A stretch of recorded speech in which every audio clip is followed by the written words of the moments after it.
some of it started very early on. When I was a teenager, I started working with a theater and education group. It came out of Mount Sinai Hospital. It was called Star Theater, and it was kind of in the emergence of the AIDS epidemic in the late 80s, early 90s. And we did a show about AIDS education and safer sex and homosexuality and drug abuse and self-esteem. And as you can imagine, there were a lot of schools that were like, you can come and talk about not getting HIV, but you can't say the word condom. And we were like, yeah, that's not gonna work. So really early on, I started to connect the idea of having a voice, advocacy, the power of art and theater to transform people's beliefs and behavior.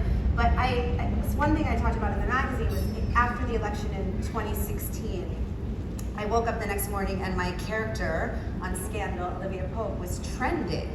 And I was like, I'm so confused. You know, I had descended into a very fearful morning, as many of us were concerned that there was going to be an attack on our civil rights and civil liberties. And I thought, why are people talking about Olivia Pope? And when I went online, it was like, Olivia Pope, you gotta fix this.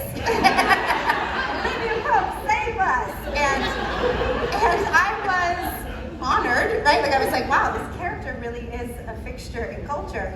But I was more concerned because I thought, you know, the reason why we got into this situation is because we believed that a person on television could fix things.